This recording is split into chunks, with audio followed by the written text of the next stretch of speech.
нийгмийн эрүүл мэндийн үндэсний төв үзүүлж байна.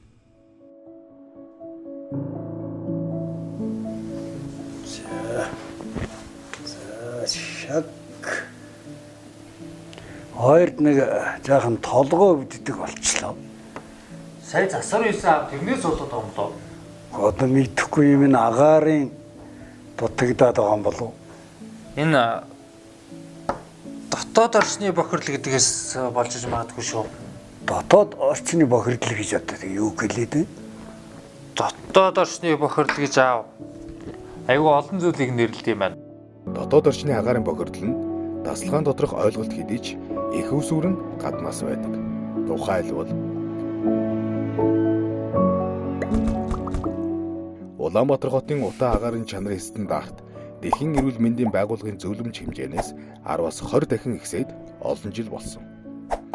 Хүн амьдралынхаа 90%-аас багагүй хугацааг гэр, цэцэрлэг, сургууль, албан тасалгаандаа өнгөрөөдөг. Эдгээр нь дотоод орчин. Тиймээс хүн амьдралынхаа ихэнх хугацааг өнгөрөөж байгаа дотоод орчны агаарын бохирдолд зайлшгүй анхаарах ёстой юм. Дотоод орчны агаарыг дараах зүйлсүүд бохирдуулдаг. Үүнд агаарын бохирдол, гэрийн галлага, эрүүл ахуй ариун цэврийн хангалтгүй байдал, тамхины утаа, арц хүч, төрөл бүрийн үнэр дарах шингэнүүд, хумсны лаг, барилгын материал болон тавилга зэрэг олон хүчин зүйл нөлөөлдөг.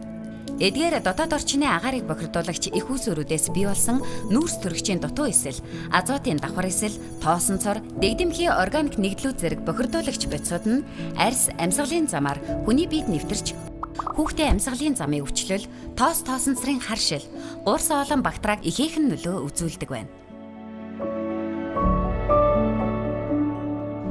Дотоод орчны бохирдлоо сэргийлэхийн тулд та бүхэн хортой бодис ялгаруулж байгаа материалыг ашиглахгүй байх.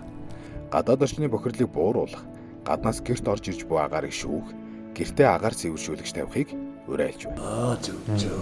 Өвөл нүүрс түлхэхээр л агаар бохирддог юм гэж бодоод байсан шүү дээ би. Үүштэй аав одоо энэ орон сууцсан ч гэсэн дотоод орчны бохирдол гэж байгаа байхгүй юу?